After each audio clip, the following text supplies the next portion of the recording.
नमस्कार दोस्तों, बहुत बहुत स्वागत है एक बार फिर से आप सभी का रोशन सर स्टडी पॉइंट पे। और आज किस वीडियो में हम क्या करने वाले हैं जी? आज किस वीडियो में हम सभी करने वाले हैं क्लास 11th हिस्ट्री का चैप्टर नंबर 3 है। हमारा नए सिलेबस के अकॉर्डिंग ये चैप्टर नंबर 3 है, जिसका नाम है यायावर साम्राज्य। ठीक है जी, इस चैप्टर से हम देखने वाले हैं मोस्ट इंपोर्टेंट क्वेश्चन आंसर। ठीक है, आप सभी को मालूम है, अगर आप सभी मेरे चैनल से स्टार्टिंग से जुड़े हुए हैं तो आपको पता होगा कि एनिमेशन के माध्यम से और डिजिटल बोर्ड के माध्यम से दोनों तरीके से मैंने आप लोगों का पूरा कंप्लीट सिलेबस करवाया हुआ है। तो आप लोगों से रिक्वेस्ट है कि भाई आप दोनों में से किसी एक प्लेलिस्ट को कंप्लीट वॉच कर लें, चाहे आप एनिमेटेड वीडियो देखें या फिर आप डिजिटल बोर्ड की सीरीज देखें, किसी भी सीरीज को आप पूरा कंप्लीट देख लेना भाई। ठीक है, उससे चैप्टर के कॉन्सेप्ट को आप समझ जाओगे। फिर लाइन से आपको इंपोर्टेंट क्वेश्चन आंसर की वीडियो भी देख लेनी है, जिससे कि आपको क्या होगा, आपको बेनिफिट क्या होगा।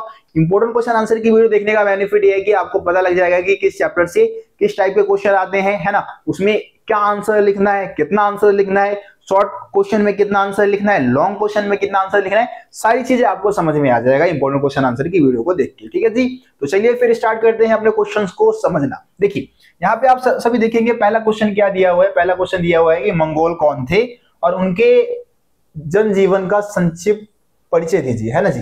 इस क्वेश्चन में आप सभी को मंगोलों के बारे में बताना है, उनके पूरे जीवन यापन कैसे करते थे, किस तरीके से उनकी जिंदगी थी, है ना, उसके बारे में आप सभी को बताना है। देखिए क्या लिखा है कि मंगोल जो है वो विविध लोगों का जन समुदाय था, मतलब इसमें अलग अलग प्रकार के लोग जो थे वो रहते थे। ये लोग पूर्व में तातार, खितान और मंचू लोगों से संबंधित रखते थे। पूर्वी हिस्से में इनका संबंध किससे था जी? तातार, खितान और मंचू, है ना, मंचू लोगों से इनका संबंध था। और पश्चिम में जाए, पश्चिम दिशा की बात करें तो इनका संबंध भाषागत समानता होने के कारण तुर्की कबीले से था। ठीक है जी, पश्चिमी भाग में इनका संबंध किससे था? तुर्की कबीले से था, क्योंकि ये लगभग भाषागत समानताएं थी इनके अंदर, सिमिलर भाषा का इस्तेमाल करते थे। कुछ मंगोल जो थे वो पशुपालक थे, ठीक है जी, मतलब पशु पालते थे। और कुछ शिकार संग्रह भी थे, यानी कि शिकार करके अपना जीवन यापन करते थे। पशुपालक भेड़, बकरी, ऊंट आदि जो पशु है उसको पाला करते थे। आगे बढ़ते हैं, आगे देखते हैं जो संग्राहक थे। संग्राहक लोग जो होते थे, है ना, जो शिकार वगैरह करते थे, वो पशु पालक कबीलों के आवास क्षेत्र के उत्तरी साइबेरिया के वनों में रहते थे। ठीक है जी, जो संग्राहक लोग थे यानी कि जो शिकार करके अपना जीवन यापन करते थे, वो कहाँ रहते थे? साइबेरिया के वनों में रहते थे। वे पशुपालक लोगों की अपेक्षा अधिक गरीब थे, है ना जी। पशुपालक लोगों की अपेक्षा ये ज्यादा गरीब हुआ करते थे। जो शिकार संग्राहक लोग थे उनकी बात कर रहे हैं हम यहाँ पे, है ना। वे अपना जीवन निर्वाह ग्रीष्म काल में पकड़े गए जानवरों के खाल के व्यापार से किया करते थे। जो पशुपालक ही नहीं यहाँ पे बात करें, हम बात करें यहाँ पे इनकी शिकार संग्रह की। तो शिकार संग्रह जो है वो ग्रीष्मकालीन में क्या करते थे? ग्रीष्म काल में, यानी कि जब मौसम थोड़ा गर्म होता था तो उस समय क्या करते थे? ये जानवरों को पकड़ते थे, उनके खाल वगैरह को बेचकर वो क्या करते थे? अपना जीवन यापन कर लिया करते थे। देखो मंगोल जो थे तंबुओं में और झर में निवास करते थे, है ना। तंबू बनाते थे, तंबू समझते हैं ना जी। तो तंबू बना लिया, तंबू में निवास कर रहे, तंबू में रह रहे अपना। इसके अलावा पेड़ पौधे के नीचे अपना घर बना के रहते थे। गर्मियों में वे अपने पशुधन के साथ शीतकालीन निवास स्थान से ग्रीष्मकालीन चारण भूमि की ओर चले जाते थे। तो गर्मियों में भाई, गर्मियों में मतलब इनकी जिंदगी सही रहती थी, ठीक है। और जब शीतकालीन समय आता था तो उस समय क्या करते थे? ग्रीष्मकालीन जो मतलब निवास स्थान इनका होता था, जहां पे मौसम ग्रीष्म मौसम होता था, मतलब कि शुष्क मौसम होता था, उस तरफ वो विस्थापित हो जाते थे। ठीक है जी, सर्दियों के समय में।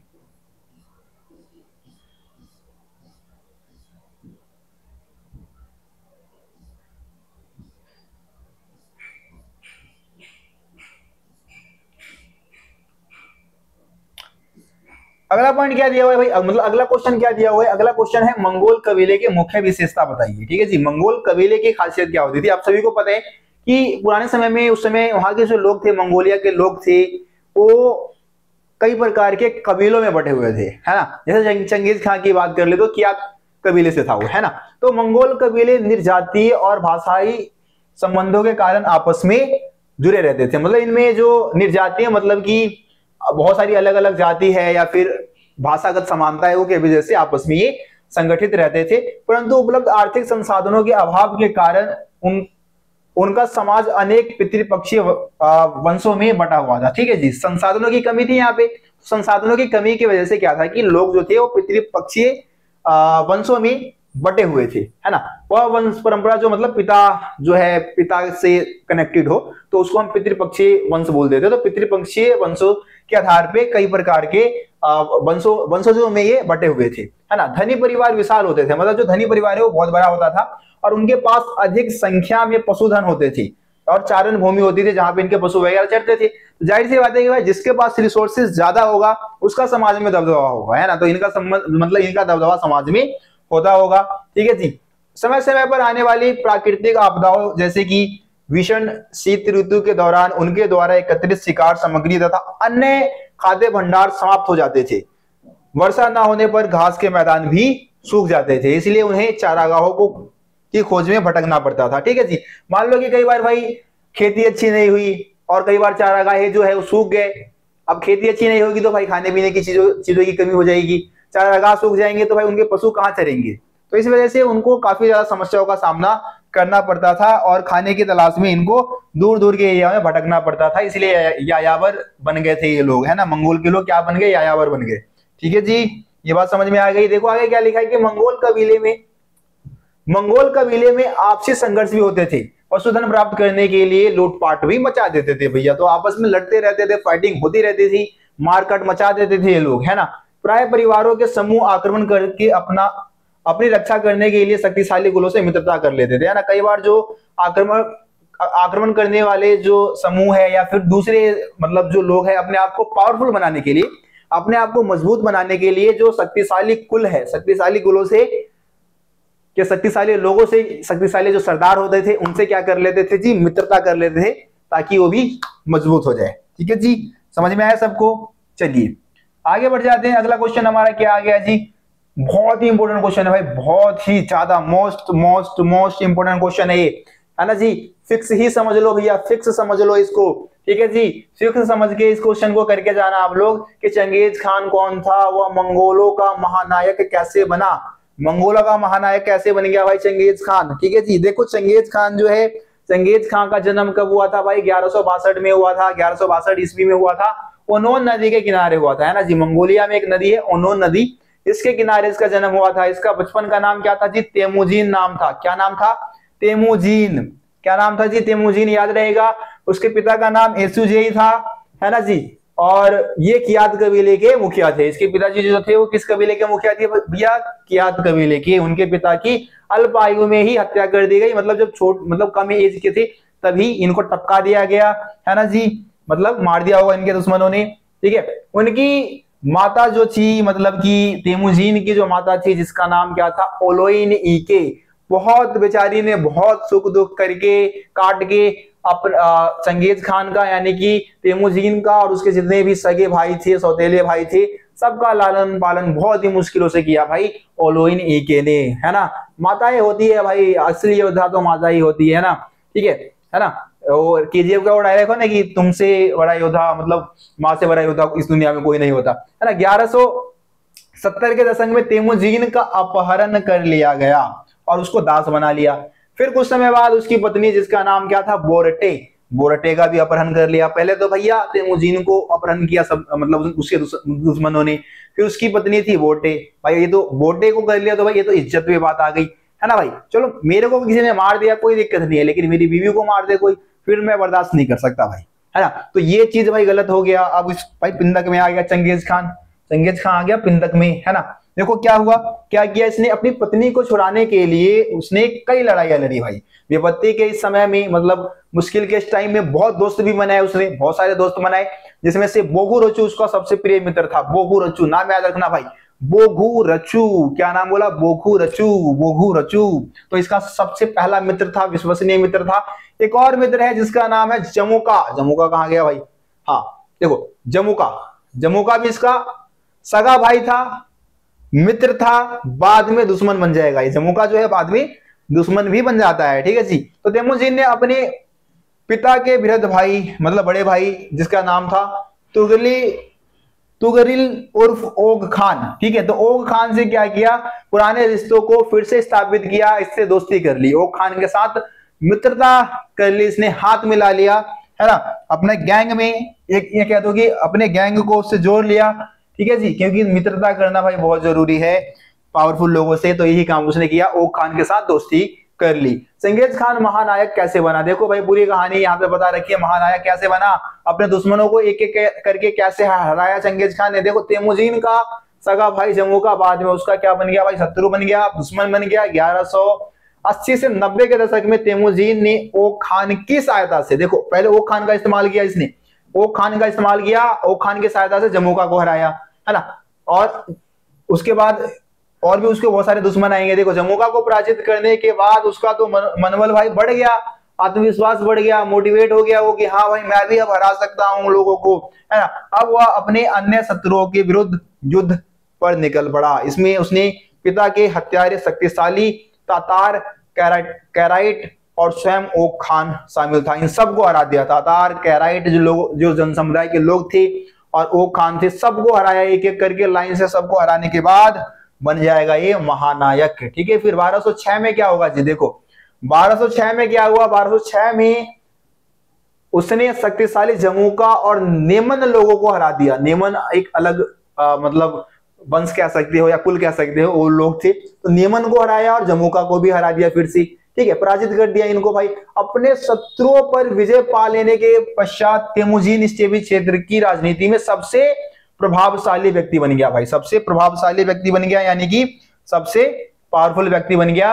और इस प्रतिष्ठा को मंगोलों के कबीले के सरदार, जिसको क्या कहा जाता है, कुरिलताई, है ना, मंगोलों के जो वरिष्ठ जो मतलब लोग थे, मतलब जो सरदार थे, सरदारों का कबीला था, ठीक है, उसको क्या बोला जाता था, कुरिलताई, ठीक है। इसमें सारे जितने भी वरिष्ठ सरदार होते थे, जितने भी कबीलों के सरदार होते थे, सब इकट्ठे होते थे। तो इस सभा ने, कुरिलताई की एक सभा ने क्या किया, मतलब कुरिलताई एक सभा थी एक प्रकार की, समझ लो कि वरिष्ठ लोगों की सभा, जो वरिष्ठ मतलब जो सरदार होते थे, कबीले के सरदार, उनकी सभा बुलाई जाती थी। और उस सभा में क्या होता था, अपना एक लीडर सेलेक्ट करते थे, यूं कह दो कि अपना एक नायक, अपना एक हीरो सेलेक्ट करते थे। तो कुरिलताई की एक सभा बुलाई गई 1206 में, और यहाँ पे चंगेज खान को महान खान, समुद्र खान, सार्वभौमिक शासक की उपाधि दे दी गई, और इस तरीके से उसको मंगोलिया का महानायक बना दिया गया, ठीक है जी। तो इस तरीके से चंगेज खान क्या बन गया, मंगोलिया का महानायक बन गया। उम्मीद करता हूँ चीजें समझ में आ गया होगा, कोई दिक्कत नहीं रहा होगा आप सब लोगों के मन में, है ना जी। सारी चीजें समझ में आ रही है, अगर समझ में आ रही है तो भाई वीडियो को लाइक करो, शेयर करो, है ना, और चैनल को सब्सक्राइब नहीं किया तो सब्सक्राइब कर लो, क्योंकि ऐसी वीडियो आगे आती रहेगी। नोटिफिकेशन बेल आइकन को दबा दो ताकि सारी वीडियो सबसे पहले तुम तक पहुंच जाए भाई। देखो अगले क्वेश्चन की बात करते हो। अगला क्वेश्चन क्या है कि चंगेज खान के अधीन मंगोलों की सैनिक सफलताओं में किन कारकों ने सहायता पहुंचाई। भाई इससे पहले वाला जो बताया और ये जो बताया, एक ना नोटबुक पे ना एक किसी कहीं लिख लो, ये दो क्वेश्चन फिक्स लिख लेना, फिक्स, ठीक है। तो ये दो क्वेश्चन भाई ऐसे जो कि फिक्स है इस चैप्टर से, ये तो मैं कह रहा हूं, ठीक है। दोनों में से कोई नहीं कोई एक तो टपक ही जाएगा भाई, देख लेना, ठीक है। तो फिक्स क्वेश्चन है भाई, करके जाना, बिल्कुल अच्छे से तैयार करके जाना, है ना। तो चंगेज खान की सैनिक उपलब्धि बतानी है कि इतने सारे जगह पे गया, हर जगह पे जीत जाता था। क्यों जीत जाता था भाई, कुछ तो उसकी सेना की खासियत रही होगी, है ना। तो उसकी सेना की खासियत जानने वाले हैं इसमें। देखो तो सबसे पहली खासियत क्या लिख रखी है कि भाई मंगोलों और तुर्कों के घुड़सवारी कौशल ने उसकी सेना को गति दे दिया। अब घुड़सवारी का कौशल था भाई इसकी सेना के पास, है ना। जो मंगोल है और जो तुर्की कबीले के लोग थे, इनके पास बहुत ज्यादा घुड़सवारी का कौशल था, और इस वजह से इसकी सेना बहुत तेज हो गई, तीव्र हो गई, ठीक है जी। घोड़े पर सवार होकर जो तीरंदाजी का जो अनुभव था, कौशल था, वो अद्भुत था भाई, अद्भुत था, बिल्कुल अद्भुत, मतलब कि आश्चर्यचकित, दुश्मन सारे आश्चर्यचकित रह जाते थे कि भाई ऐसे कैसे मार सकते हैं, है ना। और ये कब इन्होंने प्राप्त किया था, जब जंगल में करते थे शिकार, तब इन्होंने ये कौशल प्राप्त किया था, ठीक है जी। आगे बात समझ में, आगे बढ़ते हैं। सैनिकों को अपने आसपास के भूभागों तथा मौसम की बहुत अच्छी जानकारी हो गई भाई। चंगेज खान के सैनिकों को अपने आसपास के भूभाग और मौसम की बहुत अच्छी जानकारी थी। अब मौसम की जानकारी हो जाने की वजह से क्या था कि जो खराब सीजन होता था उस समय भी उनको पता था कि किस तरीके से अपनी सेना को आगे बढ़ाना है, किस तरीके से जो बर्फीले एरिया है उसको भी राजमार्गों के तौर पर इस्तेमाल करना है, सब कुछ इनको मालूम था। तो इनके युद्ध अभियान कभी रुके ही नहीं, चाहे मौसम अच्छे हो, मौसम खराब हो, इनके युद्ध अभियान चलते रहते थे, ठीक है जी। आरी बात समझ में, आगे आ जाओ।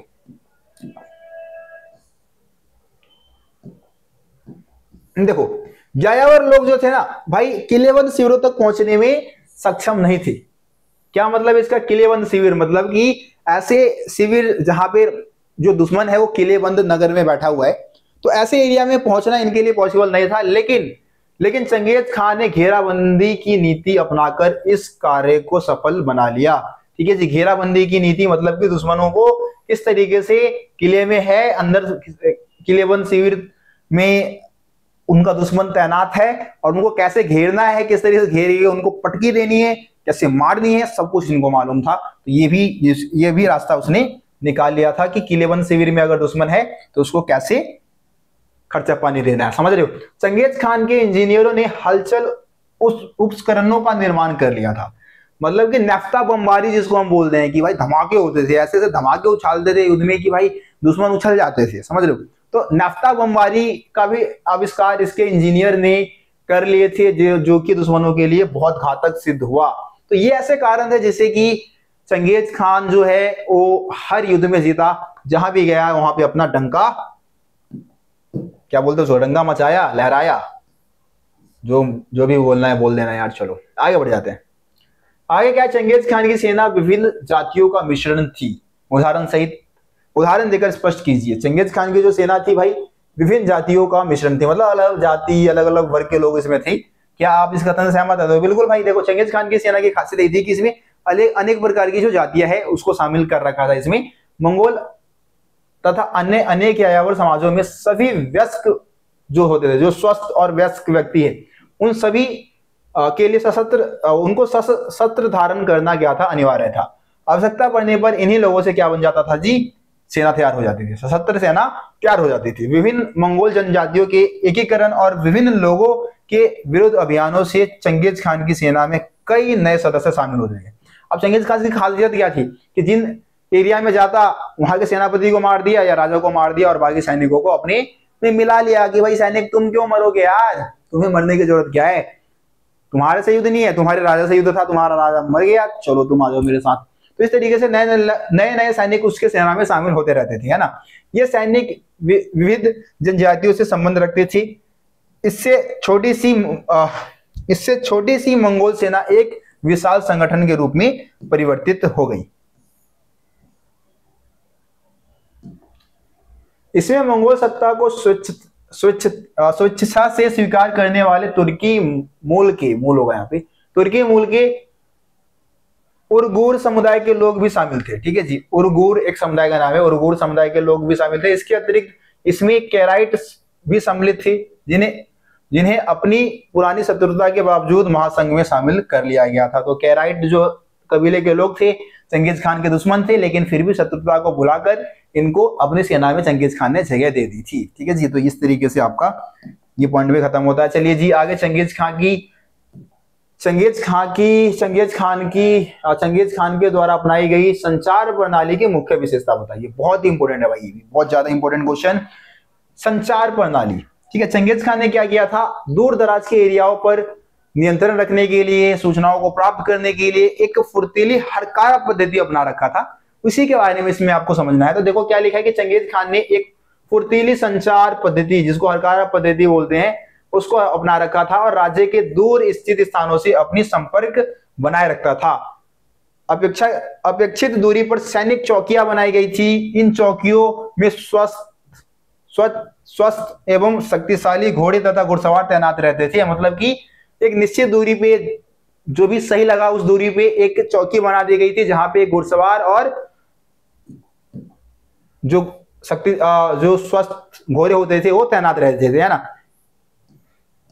ये जो घुड़सवार होते थे वो क्या काम करते थे भाई, किसका काम करते थे, संदेशवाहक का। मतलब कि ये घुड़सवार सूचनाओं को लाने ले जाने के काम आते थे। इस पद्धति के संचालन के लिए मंगोल यायावर अपने घोड़ों अथवा अन्य पशुओं का 10वां भाग प्रदान करते थे, जिसको कुबकुर कर कहा जाता था। कुबकुर कर, ठीक है जी। ये कुबकुर टैक्स होता क्या था, तो हरकारा पद्धति को और सफल बनाने के लिए चंगेज खान ने लोगों के ऊपर एक टैक्स लगाया था। 10 में से 1 जानवर टैक्स के रूप में जो मंगोल मतलब चंगेज खान को देना होता था लोगों को, है ना जी। तो ये जो संचार पद्धति, हरकारा पद्धति कैसे काम करता था, तो मान लो कि भैया मान लो कि हमें दिल्ली से सूचना भेजना है, ठीक है जी, दिल्ली से अपने को सूचना भेजने का है, कहाँ भेजने का है, मान लो पटना भेजने का है, तो बीच में हर 4 मील की दूरी पे, मान लो 4 मील की दूरी पे एक केंद्र बना दिया गया है ना, ठीक है, हर 4 मील की दूरी पे केंद्र बनाया है, यहाँ से जो घुड़सवार है वो सूचना लेके भागेगा।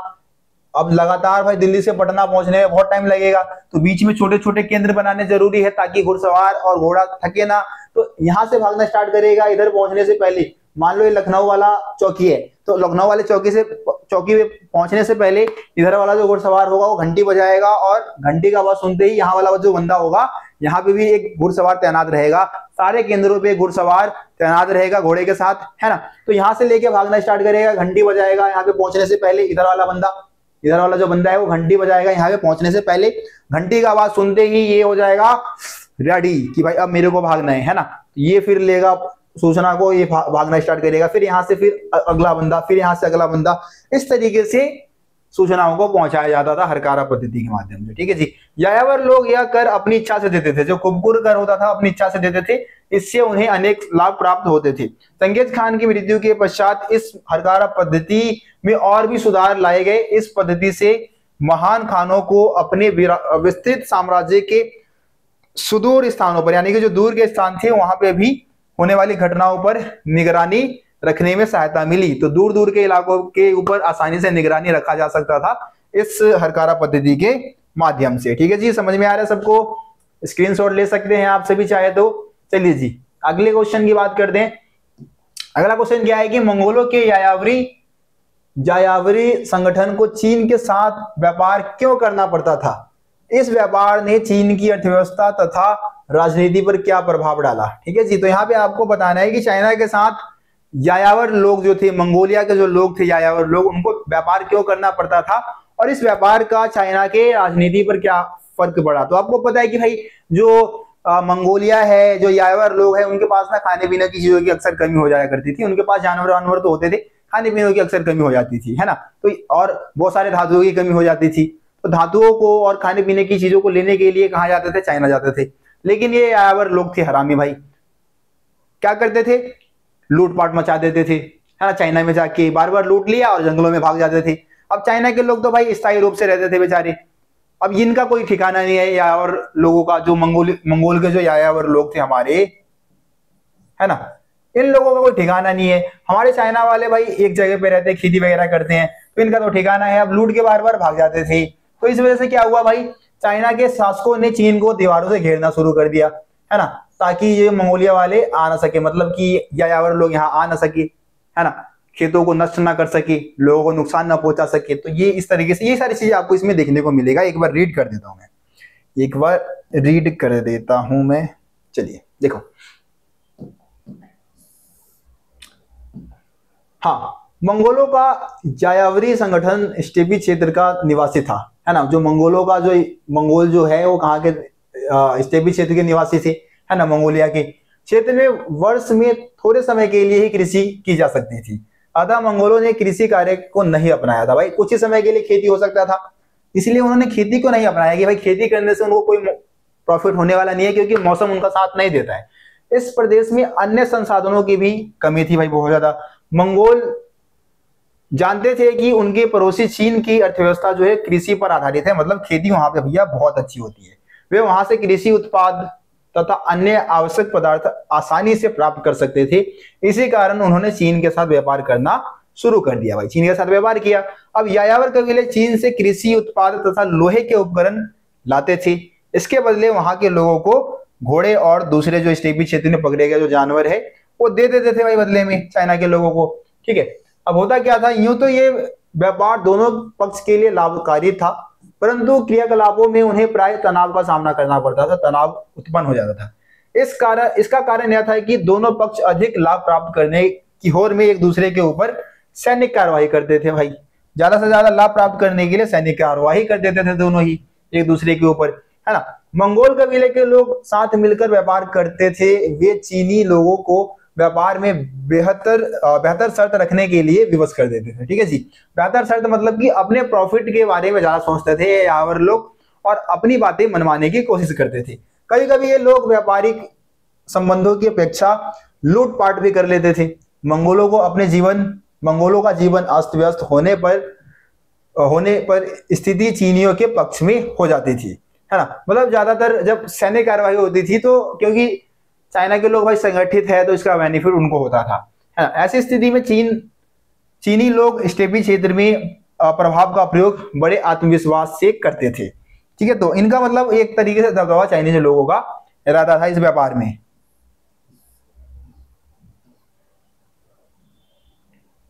उसके बाद क्या हुआ, इन सीमावर्ती झड़पों से चीन की स्थायी समाज कमजोर पड़ने लगा, कृषि अव्यवस्थित हो गई और चीनी नगरों को लूट लिया गया। जो यायावर लोग थे भाई, उन्होंने देखा कि भाई ये जो चाइनीज लोग हैं उनके ऊपर जबरन शर्त वगैरह थोपने की कोशिश कर रहे हैं या फिर सैनिक कार्यवाही में अक्सर दबदबा चाइनीज लोगों का होता था, तो वो लूटना स्टार्ट कर दिया इनके नगरों को।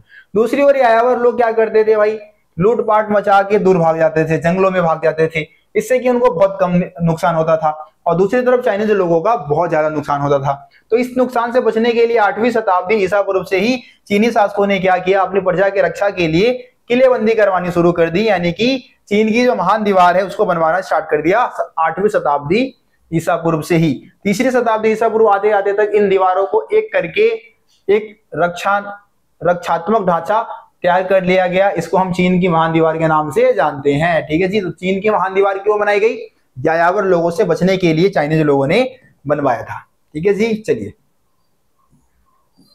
अगला क्वेश्चन क्या है जी, मंगोल साम्राज्य को चंगेज खान की क्या देन है। मंगोल साम्राज्य को चंगेज खान ने क्या दिया है, क्या क्या देन है प्रमुख। देखो देखने में ऐसा लगता है कि चंगेज खान एक हत्यारा था, लुटेरा था, इसने नगरों को लूटा, ध्वस्त कर दिया, हजारों लोगों को मौत के घाट उतार दिया। इसलिए 13वीं शताब्दी में चीन, ईरान, पूर्वी यूरोप अनेक नगरवासियों को उसने क्या किया जी, मतलब तबाह कर दिया, अनेक नगरों को लूट लिया, ठीक है। जो भी लोग उस समय के थे सब इसको भय और घृणा के दृष्टि से देखते थे, परंतु मंगोलों के लिए चंगेज खान सबसे बड़ा महान शासक था, उनका महानायक था, है ना जी। तो क्यों था भाई महानायक, देखो यहाँ पे कुछ पॉइंट दे रखे हैं। हैंग फिर से हैंग, मच्छर बैठ गया ना भाई, चल बे भाग, कोई हट। मक्की भी अगर इस बोर्ड पे बैठ जाएगा ना भाई फिर बोर्ड काम करना बंद कर देता है ना जी। चलिए आगे बढ़ते हैं। तो उसने क्या किया था भाई, चंगेज खान ने क्या किया, मंगोलों को संगठित किया था, है ना। क्योंकि इनका जीवन बिल्कुल अस्त व्यस्त था, लेकिन चंगेज खान के आने के बाद ये संगठित होकर काम करने लगे। लंबे समय से चली आ रही कबीलाई जो लड़ाइयां थी, है ना, उसको खत्म किया। चीनियों द्वारा जो यायावर लोगों का शोषण होता था उससे भी मुक्ति दिलाई उसने एक शानदार पार महाद्वीपीय साम्राज्य स्थापित किया। पार महाद्वीपीय साम्राज्य जो कि पूरे एक महाद्वीप के आर पार साम्राज्य हो, है ना। व्यापार मार्गों और बाजारों को नया जीवन दिया, फलस्वरूप मंगोल समृद्ध हो गए, है ना जी। तो बहुत सारे व्यापारिक मार्गों का निर्माण करवाया इसने, बहुत सारे बाजारों को बनवाया, इससे कि मंगोलों का जीवन समृद्ध हुआ, ठीक है जी। ये सारे पॉइंट यहाँ पे आ जाएगा आपका। चलो आगे बढ़ जाते हैं। चंगेज खान की अलोकप्रियता के 3 कारण बताइए। चंगेज खान के अलोकप्रियता के क्या कारण है, मतलब किस वजह से अलोकप्रिय है ये, इसको लोग नहीं पसंद करते हैं। तो वही बातें बताओगे, अनेक नगरों को लूट लिया, है ना, लोगों का हजारों लाखों लोगों को मौत के घाट उतार दिया, है ना, और इसके अलावा तलवार के बल पे उसने अपना साम्राज्य स्थापित किया। तो इस तरीके से आप बता सकते हैं। निसापुर का एग्जाम्पल उसमें दे रखा है कि निसापुर का एग्जाम्पल आप बता सकते हो कि निसापुर में जब एक मंगोल राजकुमार की हत्या कर दी गई तो चंगेज खान ने क्या आदेश दिया कि उस निसापुर में ऐसा हल चलाया जाए कि वहां पे कुत्ते बिल्ली भी ना बच पाए, ठीक है जी। तो ये आप यहाँ पे बताएंगे, आसान था बहुत ही। चलो आगे बढ़ जाते हैं। अगला क्वेश्चन है, 4 उलूस का गठन किस प्रकार हुआ, इस उलूस का संक्षिप्त परिचय दीजिए, ठीक है जी। 4 उलूस के बारे में बताना है और इस उलूस के बारे में और पूरे डिटेल में आपको जानकारी देने की है ना। चलिए जी 4 उलूस की बात कर लेते हैं। तो 4 उलूस क्या था, देखो यहाँ पे 4 उलूस का मतलब बता रखा है कि चंगेज खान ने नव विजित लोगों पर शासन करने का उत्तरदायित्व अपने 4 पुत्रों को सौंप दिया। जो उसके नए विजित लोग थे, जिस पे उसने नया जीत हासिल किया था, उस पर शासन करने के लिए 4 पुत्रों को सत्ता सौंप देता है ना। इन 4 पुत्रों इससे 4 उलूस का गठन होता है, ठीक है जी। 4 उलूस का गठन होता है। उलूस से अभिप्राय साम्राज्य की सीमा से था, ठीक है जी। उलुस का मतलब क्या था, साम्राज्य की सीमा से। दूसरी ओर चंगेज खान अभी भी निरंतर विजयों और साम्राज्य को अधिक से अधिक बढ़ाने में व्यस्त था, इसलिए साम्राज्य की सीमाएं लगातार बदलती रहती थी। ठीक है, तो 4 उलुस का मतलब तो वैसे साम्राज्य की सीमा से था, लेकिन ये उलुस फिक्स नहीं था। ये उलुस जो था साम्राज्य की सीमाएं बदल रही थी, क्योंकि चंगेज खान नए नए एरियाओं को लगातार जीतता रहता था, है ना जी। अब 4 उलुस में 4 पुत्रों की बात कर लेते हैं, कौन कौन सा एरिया दिया था उसकी हम बात कर लेते हैं। फिर से बैठ गया क्या भाई बच्चा, अरे यार जाना तू यहां से। बच्चों इस मक्खी के बारे में क्या कहना चाहेंगे आप सभी कमेंट में। फिर आ गया ये देखो, ये फिर देखो, अरे भाई जाएगा नहीं तू, अब जाना, मारा जाएगा तू मेरे हाथों से अभी। चलिए देखिए, 4 उलुस यानी कि 4 पुत्रों को जो उसने एरिया सौंपा था उसके बारे में यहाँ पे बता रखा है। सारे पुत्रों का नाम भी आपको याद करना पड़ेगा। चंगेज खान के 4 पुत्रों का, चंगेज खान के सबसे बड़े पुत्र जिसका नाम क्या था, जोची। जोची को रूस का स्टेपी क्षेत्र प्राप्त हुआ, परंतु इसकी दूरस्थ सीमा निश्चित नहीं थी, मतलब ठीक है। तो कौन सा रूस का स्टेपी क्षेत्र किसको मिल गया, सबसे बड़े पुत्र जोची को। उसका जो दूसरा पुत्र था जिसका नाम क्या था, चगताई। चगताई को कौन सा एरिया मिला, तुरान का स्टेपी क्षेत्र। ठीक है, तुरान का स्टेपी क्षेत्र तथा पामीर का जो पर्वतीय क्षेत्र का उत्तरी क्षेत्र जो था वो उसको मिल गया था। ठीक है, बस इतना ही इसमें आप बताओ। आगे देखो, चगताई हो गया। चगताई के बाद तीसरा पुत्र जिसका नाम था ओगुदेई। ठीक है जी, ओगुदेई। तीसरे पुत्र का नाम क्या था, ओगुदेई। तो ओगुदेई जो था उसका उत्तराधिकारी, चंगेज खान का उत्तराधिकारी कौन था, ओगुदेई था, है ना। और उसे महान खान की उपाधि भी दी गई थी। और ओगुदेई ने अपने राज्याभिषेक के बाद अपनी राजधानी काराकोरम में स्थापित किया। ठीक है, याद रखना भाई, काराकोरम को मंगोलों की राजधानी किसने बनाया था, तो ओगुदेई ने बनाया था। ठीक है जी, ये याद रखना। और इसको महान खान की उपाधि भी दी गई, है ना। ओगुदेई को महान खान की उपाधि भी दी गई थी। उसके बाद इसके चौथे पुत्र की अगर हम बात करें, चौथे पुत्र का नाम तोलोय था। चौथे पुत्र का नाम क्या है जी यहाँ पे, तोलोय। उसको अपनी पैतृक भूमि मंगोलिया प्राप्त हुई थी। ठीक है, तो इस तरीके से 4 उलुस के बारे में, ये 4 पुत्रों के बारे में आप बताएंगे यहाँ पे।